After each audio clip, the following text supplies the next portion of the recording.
They say blood is thicker than water, but in my family, blood was just a currency they used to buy my silence. 15 years ago, my father stood on our porch and handed me a worn-out suitcase, telling me I was a stain on his reputation that needed to be washed away. He thought he was throwing away a failure, but he was actually handing me the fuel to burn down his world and rebuild it in my image. Today, I'm not that scared teenager anymore. I'm the person deciding whether he still gets to have a roof over his head. My name is Skylar, and I'm 32 years old. As I stand here on the top floor of a glass and steel skyscraper overlooking the rain-blurred skyline of Boston, the world below looks fragile. From this height, the city is just a collection of lights and shadows, much like the memories I've tried to outrun. My office is a masterpiece of modern corporate power, minimalistic, cold, and calculated. But sitting right there, on top of a mahogany desk that costs more than my father's first house, is an object that doesn't belong. It's an old, battered brown suitcase. The leather's peeling at the edges, the brass buckles are tarnished green with age, and there's a deep, jagged scratch across the side when it was tossed on a wet curb 15 years ago. To my executive assistant, it looks like a piece of junk I forgot to throw away. To me, it's a monument. It's the only thing I owned on the night my life was supposed to end, and yet it was the foundation upon which I built everything you see today. You see, 15 years ago, my father, Harrison, was a titan in this very building. He was the golden boy of Vanguard Group, a man whose name was whispered with respect in every boardroom from here to New York. He lived for this company's legacy, obsessed with the perfect image of a successful American family. He made it very clear that I was the one person who didn't fit that image. He called me a liability. He called me the weak link. He didn't know then that the daughter he discarded like yesterday's trash would spend every waking hour for the next decade and a half becoming his greatest competitor. He didn't know that the very company that defined his existence, the company that eventually chewed him up and spat him out when he was no longer useful, would one day fall into my hands. As I look down at a faded internal memo I found in the archives this morning, a document that officially terminated his employment 5 years ago, I realized that the irony of life is far more brutal than any revenge I could have scripted. My father spent 30 years building a legacy here, only to be fired and forgotten by the board he tried to please. He doesn't know that today I'm the one signing the checks that keep this building standing. He doesn't know that today I'm the boss of the very people who destroyed him. Welcome back to the channel, where we dive deep into real-life stories of betrayal, hidden strength, and the kind of justice that is best served through success. If you've ever been the black sheep of your family, or if you've ever been told you'd never amount to anything, then Skylar's journey is for you. Before we go back to that stormy night in North Carolina, do me a favor, hit that subscribe button and tap the bell icon so you never miss a moment of these life-changing stories. And tell me in the comments, what was the label your parents gave you? I read every single one of your stories. Now, let's go back to where the shadow began. Let's go back to the night of the rain, the suitcase, and the door that locked me out of my own life. If I close my eyes, I can still smell the ozone in the air right before the sky broke open over North Carolina. We lived in a neighborhood called the Highlands, a place where the lawns were manicured to the millimeter, and the silence was so thick it felt like it was hiding 1,000 crimes. Our house was a colonial masterpiece, white pillars and black shutters, standing as a testament to my father Harrison's success at Vanguard Group. To the neighbors, we were the blueprint of the American dream. Inside, we were a house of glass, and I was the stone they were waiting to throw. That evening, the tension was vibrating through the floorboards. It started in my father's study. I remember the sound of a crystal glass shattering against the mahogany desk, a sound that signaled the end of my life as I knew it. My brother Jackson had done it again. Jackson, who had been handed an internship at Vanguard Group, not because he was capable, but because he carried the name. He leaked a sensitive merger document to a competitor while trying to impress a girl at a bar. It wasn't just a mistake, it was corporate treason. It threatened to ruin the company, and more importantly, it threatened to ruin Harrison's reputation. I was standing in the kitchen when they called me in. My mother, Eleanor, was there, her hands fluttering near her throat like trapped birds. She wouldn't look at me. She never did when the storms were brewing. She just stared at the rain lashing against the window. "Sit down, Schuyler," Harrison said. His voice was like a frozen lake, smooth, cold, and ready to crack. Jackson was slumped in a leather chair, his face flushed with a mixture of fear and his usual arrogance.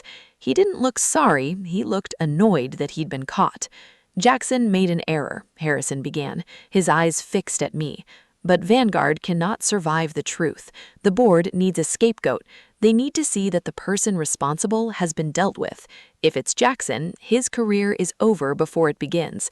The family name is tarnished forever." I felt a cold pit form in my stomach. "And what does that have to do with me, Dad?" "It has everything to do with you," he snapped. "You've always been the difficult one, the one who didn't care about the corporate image. We've decided that the leak will be attributed to you. You had access to his laptop. You were resentful of his success. It's a clean story. People will believe it." I looked at my mother.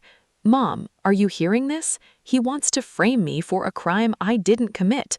My future, my college applications, they'll be gone." Eleanor finally looked at me, but there was no fire in her eyes, just a dull, pathetic resignation. "Schuyler, your father knows what's best for the family. Jackson is the future of Vanguard. We have to protect that. You've always been a bit of a liability anyway. This is for the best." A liability. That word again. It was as if they had written my biography before I'd finished high school. I wasn't a daughter, I was a line item that didn't balance. I looked at Jackson, who had the audacity to smirk. He knew he was safe. He was the smart one, the pretty one, the one who photographed well. I was just the shadow. "I won't do it," I whispered. "I won't let you lie about me." Harrison stood up. He didn't yell. He didn't have to. The air in the room seemed to vanish.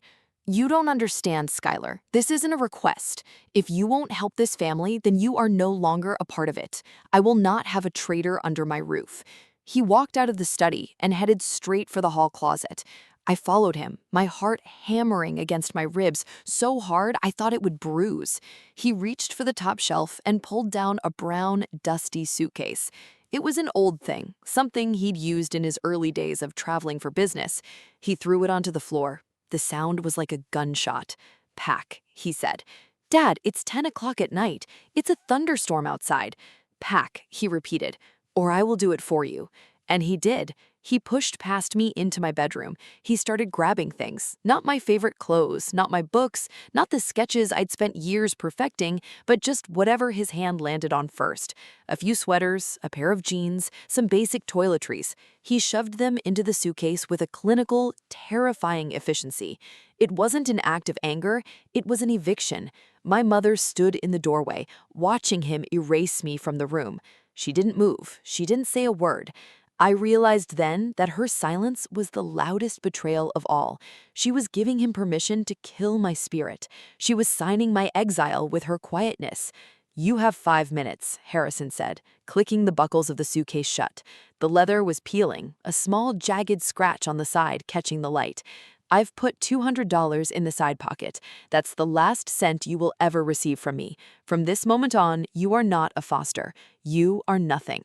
I grabbed the handle of the suitcase. It was heavier than it looked, or maybe it was just the weight of the rejection.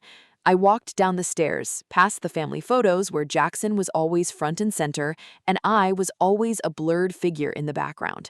I walked toward the front door. The rain was screaming now. I could see the wind whipping the magnolia trees in the front yard. Harrison opened the door. The cold air hit me like a physical blow. "Wait," I said, turning back to him. "Why? Why him and never me?" Harrison leaned in close, his face inches from mine. "Because Jackson is built for power, Schuyler. And you You were always just a mistake we tried to fix. Don't come back until you're worth something. And we both know that day will never come. He didn't wait for me to step out. He placed his hand on my shoulder and pushed me. I stumbled onto the porch, the suitcase skidding across the wet wood. The door slammed shut behind me. I heard the lock click, a heavy, final sound that echoed in the empty night. I stood there for a long time, soaked to the bone within seconds. I looked at the dark windows of my own house. I could see the glow of the television in the living room. They were probably going back to their show. They were probably going to have tea. They had already moved on. I was 17. I had a suitcase full of mismatched clothes, $200, and a heart that had been shattered into so many pieces I didn't think I could ever find them all. I walked down the driveway, my shoes squelching in the mud. I didn't look back. I couldn't. If you're watching this and you've ever felt the cold sting of being discarded by the people who were supposed to love you, I want you to know something. That door closing isn't the end of your story. It's just the beginning of theirs ending. Before we move on to how I survived the streets of a city that didn't know my name, please take a second to subscribe. Your support means the world to us, and it helps stories like this reach the people who need to hear them most. Hit that bell icon, and let's get back to the night the world turned black. I reached the end of the street and sat on my suitcase under a bus stop shelter. The rain was a curtain between me and my old life. I looked at my hands, shaking and blue with cold. I whispered to the empty street, a vow I would keep for the next 15 years. I will build something they cannot ignore. I will become the person they fear. I didn't know how, and I didn't know when, but as I watched the headlights of a distant bus cut through the dark, I knew one thing for certain. Harrison Foster had just made the biggest mistake of his life. The bus ride from North Carolina to Atlanta felt like an eternity, but in reality, it was just 8 hours of staring at my own reflection in the cracked window. I was 17, sitting on a bus with a suitcase that held nothing but the ruins of a life I was no longer allowed to claim. Every time the bus hit a pothole, the buckles on that old brown suitcase rattled, reminding me of the sound of my father's front door locking me out.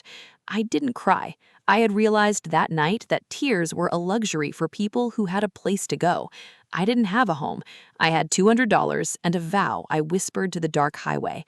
Arriving in a city like Atlanta with nothing is like trying to swim in the middle of the ocean during a storm. I spent the first 3 months in a state of survival that most people only see in movies. I found a bed in a women's shelter on the east side, a place where the air always smelled of floor wax and desperation. The rules were simple. Out by 7 in the morning, back by 6 in the evening. If you were late, you lost your spot. I was never late. I couldn't afford to be.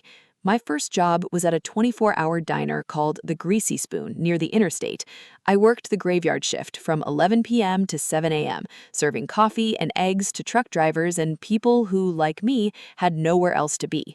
The tips were bad, and the grease stayed under my fingernails no matter how hard I scrubbed, but the diner had one thing I needed, a manager who didn't ask for a permanent address as long as I showed up on time. During the days when the shelter kicked us out, I didn't wander the streets. I went to the public library. That library became my sanctuary. It was the only place in the city where you could sit for 8 hours for free and be surrounded by the one thing my father thought I lacked: knowledge. I sat in the back corner, near the business and law sections, and I read everything. I read about corporate structures, about mergers and acquisitions, and about the very industry that had made Harrison Foster a king. While other teenagers were worrying about prom or college applications, I was studying how to dismantle a company from the inside out. I started carrying a small disposable camera, the yellow Kodak kind. Since my mother had erased me from the family photo albums, I decided to become my own witness. I took a photo of the first library book I finished. I took a photo of my first paycheck from the diner. I took a photo of the bus pass that got me to work. I kept them all in a shoebox under my cot at the shelter. If no one else was going to document my existence, I would do it myself. I wasn't just surviving. I was building a foundation, one brick at a time, just like my father had once told me, to build something they cannot ignore. While I was sleeping on a thin mattress and eating peanut butter sandwiches for dinner, the world I had left behind was starting to crack. I used the library computers to check the business news every morning. One Tuesday, about 18 months after I was kicked out, I saw the headline I had been waiting for. Vanguard Group faces federal inquiry over internal leak. My heart skipped a beat. I knew exactly what that was. It was the mess Jackson had made, the one they had blamed on me. But apparently my exile hadn't fixed the problem. Jackson, the golden child, had continued his streak of incompetence. He had tried to cover up another mistake, and this time he had dragged the entire executive board into the mud. My father, Harrison, who had sacrificed his daughter to protect the family legacy, was now the face of a corporate disaster. A few weeks later, the news got even better. Harrison Foster had been officially terminated from Vanguard Group. The board had turned on him just as quickly as he had turned on me. The irony wasn't lost on me. He had thrown me away to keep his seat at the table, and now the table had been smashed to pieces. He was 55 years old, his reputation was in tatters, and the golden boy son he had protected was the very person who had pulled the trigger on his career. I remember sitting in that library, staring at the screen, and feeling a strange mix of satisfaction and cold, hard resolve. My father was down, but he wasn't out yet. And I wasn't just going to watch him fall. I was going to be the one who decided if he ever got back up. By the time I turned 20, I had moved out of the shelter and into a tiny one-room studio apartment that had a lock on the door that actually worked. I had saved every penny, lived on the bare minimum, and completed an associate's degree in paralegal studies through online courses and night classes. I was no longer a waitress with grease under her nails. I was a woman with a plan. I applied for an entry-level position at Sterling and Reed, the primary rival of Vanguard Group. They were a firm known for being aggressive, cold, and incredibly successful. During the interview, the senior partner, a woman named Diane who reminded me of a sharper version of the grandmother I never had, looked at my resume and then at me. "You have no family connections, no Ivy League degree, and you've spent the last 3 years working at a diner and a library," she said, her voice clinical. "Why should I hire you?" I looked her straight in the eye. "Because everyone else you've interviewed today wants this job for the paycheck or the prestige. I want it because I have spent every night for the last 3 years studying your competitors. I know their weaknesses because I grew up in the house of their top executive. I don't have connections, which means I have no loyalties to anyone but the person who signs my checks. And I promise you, no one in this building will work harder or stay later than I will." Diane didn't smile, but she closed my file and nodded once. "Start Monday, 6 a.m. Don't be late." I wasn't. For the next 5 years, I was the first person in the office and the last one to leave. I became a ghost in the corporate world, working silently in the background, learning the art of the hostile takeover. I changed my last name legally to my mother's maiden name, Vance. I wanted to erase any link to the Fosters. I wanted Harrison to look at my name on a contract one day and have no idea that the predator coming for his life was the prey he had discarded 15 years ago. While I was climbing the ladder, the news from home continued to filter in through the gossip mill of the industry. Harrison had tried to start a consulting firm, but it failed within a year. No one wanted to touch a man associated with the Vanguard scandal. Jackson had drifted from one low-level job to another, eventually becoming a brand ambassador for a liquor company, a fancy title for someone who gets paid to drink at bars. My mother, Eleanor, had sold her jewelry and the colonial house in North Carolina to pay off the debts Jackson had accumulated. They were living in a rented townhouse, struggling to maintain the appearance of the perfect family while the foundation was rotting away. I didn't reach out. I didn't send a letter. I didn't even enjoy their misery in a loud way. I just kept my head down and kept building. I was saving my money, investing in the very stocks Harrison was forced to sell, and waiting for the perfect moment. I was becoming the person my father said I would never be, a person of worth, a person of power. By the time I was 28, I was a junior partner at Sterling and Reed. I had led 3 successful acquisitions and had a reputation for being the silent assassin. I didn't take lunch breaks and I didn't go to office parties. I went home to my apartment, which was now a luxury loft in downtown Atlanta, and I looked at my shoebox of photos. I added a new one, my name on a brass plaque at the firm. I looked at the photo of my 17-year-old self soaked in the rain, and I realized that the suitcase wasn't a burden anymore. It was a trophy. Every mile I had walked, every shift I had worked, and every book I had read was a bullet in the gun I was about to aim at the Vanguard Group. The industry was changing, and Vanguard was struggling to stay afloat under its new, unimaginative leadership. They were vulnerable, they were ripe for a takeover, and I was the only one who knew exactly where the skeletons were buried. Welcome back to the story of Skylar. If you're cheering for her rise, hit that like button right now. It takes a special kind of strength to turn a rejection into an empire, and Skylar is just getting started. If you haven't subscribed yet, you're going to want to be here for what happens next, because the silent assassin is about to go home. Tell me in the comments, have you ever had a diner moment in your life where you had to work a job you hated to get to where you are today? I want to read your stories of the grind. Now, let's move to the moment where the hunter finally becomes the owner. By the time I hit 30, I wasn't just Skylar Vance, the junior partner. In the shark-infested waters of Boston's financial district, I had earned a nickname that made senior executives check their locks at night: the silent assassin. I didn't shout in meetings. I didn't post my wins on social media. I moved like a shadow through balance sheets, finding the one loose thread that, when pulled, would unravel an entire empire. My office at Sterling and Reed had become a war room, and the map on the wall was no longer about general success. It was centered entirely on one target: Vanguard Group. Vanguard was dying. It was a slow, painful rot that everyone in the industry could smell, but few understood the cause. I understood it perfectly. The cause was Harrison Foster's ego and Jackson's incompetence.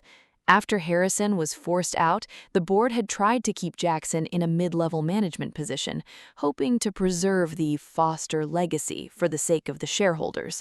It was a catastrophic mistake. Jackson had spent the last few years treating the company like his personal piggy bank, making reckless investments and ignoring the changing market. He was the golden boy who turned everything he touched into lead. I sat in a high-backed leather chair, staring at Vanguard's quarterly reports. They were bleeding cash. Their debt-to-equity ratio was a nightmare, and their stock price was hovering just above junk status. This was the moment. For 15 years, I had carried that battered suitcase as a reminder of what it felt like to be worthless. Now, I was going to show them exactly what I was worth. I walked into the office of Diane, the founding partner of Sterling and Reed. I didn't bring coffee or small talk. I brought a black leather folder. Vanguard Group is prime for a hostile takeover, I said, placing the folder on her desk. Diane didn't even look up at first. Vanguard is a sinking ship, Skylar. Why would we want to go down with it? Because we aren't going to sink with it. We are going to salvage it, I replied, my voice as cold and precise as a surgeon's scalpel. I've spent months analyzing their infrastructure. Their core assets are still valuable, but their leadership is a cancer. If we buy out the majority shares now while the price is at an all-time low, we can restructure, fire the dead weight, and flip the company for a 300% profit within 2 years. Diane finally looked up, her sharp eyes narrowing. You've put a lot of thought into this. It's personal, isn't it? I didn't blink. It's business, Diane. And in this town, the best business is the kind that settles old debts. She studied me for a long minute, then nodded. You have the green light, but keep Sterling and Reed's meme out of the initial filings. I want this to be a ghost acquisition. If they know we're coming, they'll scramble for a white knight investor. Don't worry, I said, a small, dark smile touching my lips. They won't see me coming until I'm sitting in the owner's chair. For the next 6 months, I lived in a world of shell companies and legal maneuvers. I created an entity called Vance Holdings. It was the perfect cover. The board of Vanguard Group saw a mysterious investor buying up distressed shares, but they couldn't trace it back to me. To them, Vance was just a name on a legal document. They had no idea it was the maiden name of the woman Harrison Foster had discarded in the rain. I watched through private investigators as the panic set in at Vanguard.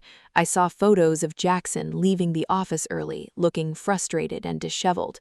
I saw reports of my mother, Eleanor, trying to sell off the last of her designer handbags to cover their mounting credit card bills. They were desperate. They were looking for a savior, someone to buy the company and keep them on the payroll. They started leaking stories to the press, begging for a strategic partner. I waited. I let the stock drop another 5 points. I let the board meetings become shouting matches. I let them reach the very edge of bankruptcy. And then I struck.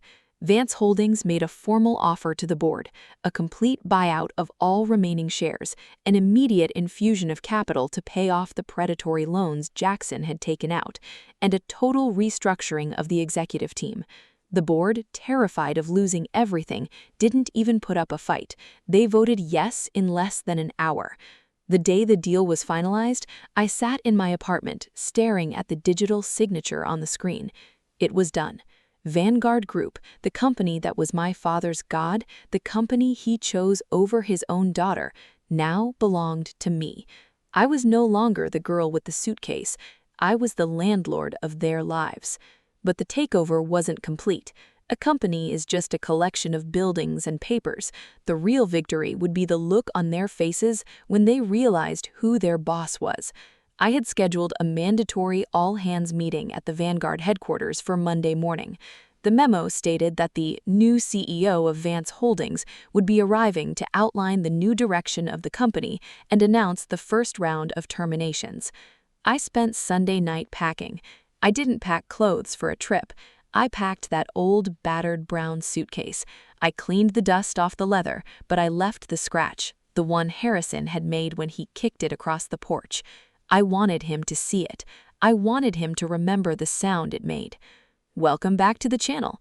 If you're feeling the intensity of this moment, hit that like button right now. We've all been in a position where someone looked down on us, and there is nothing quite like the feeling of proving them wrong through sheer excellence.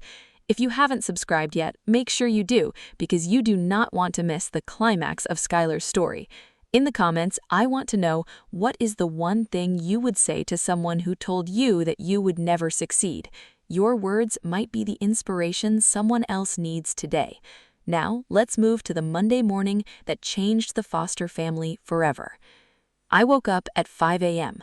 I dressed in a charcoal gray power suit, my hair pulled back into a tight professional bun. I looked in the mirror and didn't see the 17-year-old girl who was afraid of the dark. I saw a woman who conquered the dark and made it her home.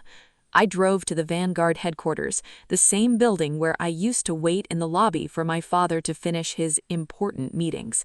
The security guard at the desk didn't recognize me, but when he saw the Vance Holdings ID, he stood up straighter. "Welcome, ma'am. The board is waiting for you in the executive conference room." "Not the conference room," I said, my voice steady and cold. "Tell them to meet me in the CEO's office, and make sure Harrison and Jackson Foster are there. I believe they still have a few things to clear out of their desks." The security looked confused. "Mr. Harrison Foster hasn't been with the company for years, ma'am, and Mr. Jackson, well, he's in the break room." "Find them," I commanded. "Tell them the new owner has arrived." And tell them I brought something they lost. As I walked toward the elevator, clutching the handle of the old suitcase, I could feel the eyes of the employees on me. They knew a change was coming. They knew the silent assassin was in the building. They just didn't know that for me, this wasn't just a takeover, it was a homecoming. I stepped into the elevator and pressed the button for the top floor, the same floor where Harrison had once told me I was a liability. As the numbers climbed, I felt a strange sense of peace. The debt was about to be paid.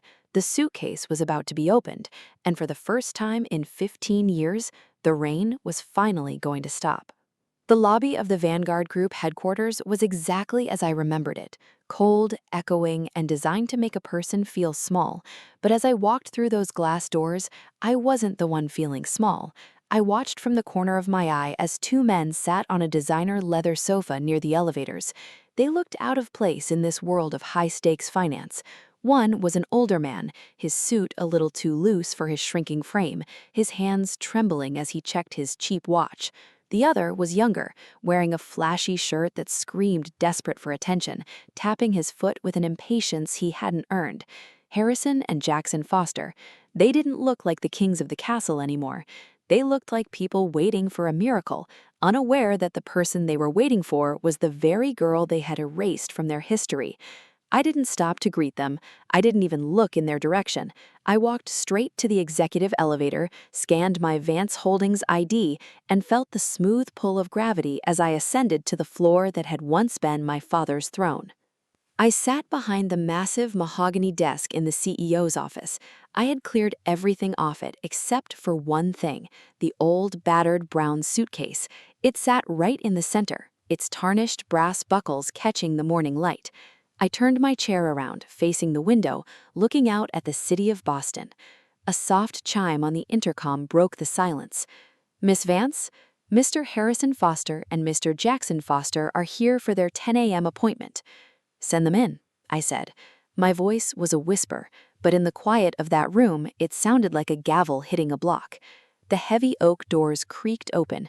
I heard their footsteps, the heavy, confident stride of Jackson, followed by the slower, more cautious shuffle of Harrison. I didn't turn around yet. I wanted them to feel the weight of the room. I wanted them to see the view. "Miss Vance?" Harrison's voice was raspy, filled with a forced politeness that made my skin crawl. "Thank you for seeing us. We know how busy the transition must be. I'm Harrison Foster, and this is my son, Jackson. We've dedicated our lives to this company, and we're eager to discuss how we can assist the new leadership." "Is that right?" I asked, still facing the window. "Dedicated your lives. From what I've read in the internal audits, Jackson, your dedication cost this company 3 major accounts and nearly led to a federal investigation." Jackson stiffened. "Now, wait a minute, Miss Vance. Those reports are exaggerated. Internal politics, you know how it is. My father and I represent the soul of Vanguard. You need people like us to keep the legacy alive." I slowly spun my chair around. The silence that followed was so thick I could hear the clock on the wall ticking. I watched as the blood drained from Harrison's face. He blinked once, then twice, his eyes moving from my face to my hair, then back to my eyes. Jackson just looked confused for a moment, then his jaw dropped so far it looked comical. "Skylar?" Harrison whispered. The word sounded like it had been dragged through broken glass. "My name is Skylar Vance," I said, my voice as flat and cold as the glass windows behind me. "But I think you remember me better as the liability." Jackson took a step toward the desk, his hands out as if he were trying to catch a falling glass. "Skylar? What is this? What are you doing in this office? Where is the new owner?" I leaned forward, resting my elbows on the mahogany surface. I looked him straight in the eye, the brother who let me take the fall for his crimes. "You're looking at her, Jackson. Vance Holdings is mine. This building is mine. And as of 9 a.m. this morning, your employment contracts with this company are officially null and void." Harrison's knees seemed to give out. He grabbed the back of a guest chair to steady himself. You bought Vanguard? But how? We sent you away with nothing." "You sent me away with a suitcase. Recognize it, Harrison? You packed it yourself. You told me not to come back until I was worth something. Well, I'm back, and it turns out I'm worth about $300 million more than you are.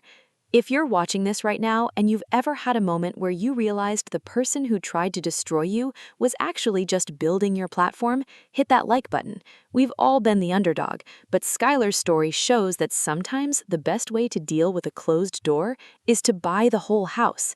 Make sure you're subscribed because the look on their faces right now is just the beginning of the justice we're about to see. Tell me in the comments, what would you say if you were sitting in that chair? Harrison stared at the suitcase. His hand shook as he touched the leather, the same leather he had gripped while pushing me into the rain 15 years ago. Skylar, honey, you have to understand. We were under so much pressure. The company was everything. We did what we had to do to survive. No, I corrected him. You did what you had to do to protect Jackson. You sacrificed a 17-year-old girl to save a man-child who couldn't even keep a secret. You told me I was a stain on the family name. You told me I was nothing, and then you locked the door. We're family, Jackson shouted, his voice cracking with desperation. You can't just fire us. We're your blood. Think about Mom. Eleanor is at home, Skylar. She's been so worried about the company. If you do this, we lose everything. The house, the cars. We have debts, Skylar. Serious debts. I stood up. I walked around the desk, my heels clicking on the hardwood, the same sound my mother's shoes made when she walked away from me that night. I stopped in front of them. Where was family when I was sleeping on a shelter floor in Atlanta? Where was family when I was working double shifts at a diner just to buy a textbook? I sent letters, Harrison. I sent 12 letters in the first year. Every single one came back unopened, stamped with your handwriting. You didn't just disown me, you tried to delete me. I didn't know about the letters, Harrison lied, though his eyes darted to the floor. Eleanor, she must have... Don't you dare blame her, I snapped. You were the one who held the suitcase. You were the one who said the words. You told me Jackson was built for power and I was a mistake. So let's look at the power Jackson built. I picked up a folder from the side table and tossed it at Jackson's chest. It hit him and spilled papers across the floor. That's the record of the money you embezzled to pay off your gambling debts. That's the evidence of the insider trading you thought nobody noticed. I didn't just buy this company to be the boss, Jackson. I bought it to be the witness. I could have you arrested by noon today. Jackson turned gray. He looked at his father, but Harrison was looking at me with a mixture of terror and a sickening new kind of respect. It was the look he reserved for people who had more power than him. It was the look he used to give his bosses. "What do you want, Skylar?" Harrison asked, his voice hollow. "Are you going to put your own brother in jail? Is that what this is about? Revenge?" "This isn't about revenge," I said, walking back to my chair and sitting down. "Revenge is emotional. This is restructuring. I am removing a liability from my balance sheet. Jackson, you have 10 minutes to clear out your desk. Security will escort you to the curb. Harrison, you don't even have a desk here anymore, but I've arranged for a final severance package for you." Harrison's eyes lit up for a fraction of a second. "A severance? Thank you, Skylar. I knew you'd realize that family matters." "The severance," I continued, "is the $200 you put in this suitcase 15 years ago. Adjusted for inflation, it's about $280. I've put it in an envelope inside the bag. Take it and go." The room went deathly quiet. I watched as the realization finally hit them both. There was no deal to be made. There was no family card left to play. I had spent 15 years learning their language, the language of cold, hard numbers, and I was using it to speak the truth. "You can't do this," Jackson screamed, moving toward me. Security, who had been waiting just outside the door, stepped in immediately. Two large men in suits grabbed Jackson by the arms. "Get your hands off me! Do you know who I am?" Jackson yelled as he was dragged toward the door. "I know exactly who you are, Jackson," I said, not even looking up as I opened my laptop. "You're the reason I learned how to win, so in a way I should thank you, but I'd rather just see you leave." Harrison stood alone in the center of the room. He looked at the suitcase, then at me. For a moment I saw the man he was, not the titan of Vanguard, but a tired, broken man who had gambled his soul on a legacy that had turned to ash. "Skylar," he began. "Doors that way, Harrison," I said, pointing toward the hallway. "And don't worry about the rain. I checked the forecast. It's a beautiful day for a walk." As he picked up the old brown suitcase and walked out of the office, I didn't feel the rush of anger I thought I would. I didn't feel a surge of joy. I just felt clean, like a long overdue debt had finally been settled. I looked at the plaque on my desk, Skylar Vance, CEO. I was 17 when they told me I was nothing. I was 32 when I proved them wrong. But the story doesn't end with a takeover. It ends with a transformation. The heavy oak doors of the CEO's office clicked shut behind Harrison, and for the first time in 15 years, I could hear myself breathe.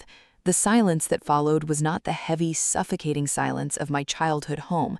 It was the clean, expansive silence of a building that finally belonged to its rightful owner. I sat there for a long time, my fingers tracing the deep scratch on the side of that old brown suitcase. It was just a piece of luggage, but it was also a map of every mile I'd traveled, from the rainy porch in North Carolina to the shelters in Atlanta, and finally to this mahogany desk in Boston. I looked at the envelope I had left on the desk, the one with the $280. It was a symbolic gesture, a way to close a circle that had been bleeding for over a decade. I knew what would happen next. Harrison and Jackson would walk out those glass doors, and for a few days they would be in shock. Then the realization of their deaths would hit them. My mother, Eleanor, would call me. She would use the voice she used when she wanted to sound like a victim, soft, trembling, and full of unearned expectations. She would tell me that family is everything, and I didn't understand the pressure they were under. I was ready for it. In fact, I had already prepared the response. An hour after the confrontation, I met with my legal team in the small conference room. I didn't want the opulence of the main office for this. I wanted a space that felt like a workshop, a place where things were built and fixed. I want to establish a private trust, I told the lead attorney, a sharp-eyed man who understood the value of discretion. It will cover a modest two-bedroom apartment in a safe neighborhood for Harrison and Eleanor Foster. It will cover their basic health insurance and a monthly stipend for groceries and utilities. Nothing more. No country club memberships, no luxury cars, and absolutely no access to the principal amount. The attorney made a note. And what about your brother, Jackson? Jackson is 34 years old. He is an able-bodied man with a college degree that my father paid for. He is not a beneficiary of this trust, not a single cent. He can find a job just as I did when I had $37 and a suitcase. Maybe the golden boy will find that the world doesn't care about his last name as much as he thinks it does. Setting these boundaries wasn't about being cruel, it was about being honest. As I've learned from the stories of others who were counted out, you cannot restore a family that doesn't want to be fixed, but you can build a life that doesn't need their approval to stand. I was providing for my parents' survival because I refused to be the monster they tried to make me. I was not the liability they described.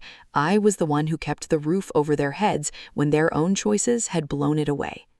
I walked through the hallways of Vanguard Group later that afternoon. People nodded to me, real nods, born of respect for the work I had done to save their jobs. I stopped by the archives and picked up that old brass plaque with Harrison's name on it. It felt lighter than I expected. I thought about the night he set my suitcase on the curb and told me to build something they couldn't ignore. Well, I had done it. But the most important thing I built wasn't this company. It was the woman standing in my shoes. I realized then that the suitcase wasn't a punishment. It was a permission slip. It was the permission to leave a house that saw me as a mirror they couldn't bear to look into. It was the permission to become my own witness when no one else was taking my picture. Every shifted dinner, every combined birthday, and every hand-me-down dress had been a lesson in self-reliance. They had tried to erase me, but in doing so, they gave me a blank canvas to draw my own life. If you're still watching this, it means you felt that cold rain on your face too. It means you know what it's like to have the people who were supposed to love you most be the ones who pack your bags. I want you to hear this, and I want you to believe it. Being the black sheep just means you're the only one in the herd who knows which way the fence is. You are enough. You were always enough. The labels they gave you, the ugly one, the failure, the mistake, those aren't your identity. They are just the names they give to the parts of you that they are too small to understand. You don't need their apology to move forward, and you don't need their permission to succeed. Success is the best form of justice, but peace is the best form of success. I am 32 years old, and I am the CEO of the company that fired my father. I have a home that I bought with my own hard-earned money, money that nobody can take from me. But more importantly, I have a life where I no longer have to look for proof of my worth in the wrong places. I kept the receipts, I did the math, and I finally balanced the books. Thank you for being part of Skylar's journey today. If this story reminded you that your truth doesn't need anyone's permission to stand, please share it with someone who needs to hear it. Hit that subscribe button, tap the bell icon, and stay tuned for more stories of resilience and hidden strength. Drop a comment below and tell me, what is the suitcase you had to carry to get to where you are today? I read every single one of your stories, and they inspire me more than you know. I looked out at the Boston skyline one last time before leaving the office. The sun was setting, turning the glass buildings into gold. I picked up the brown suitcase, walked to the elevator, and pressed the button for the ground floor. I wasn't running away anymore. I was just going home. And for the first time in my life, I knew exactly where that was.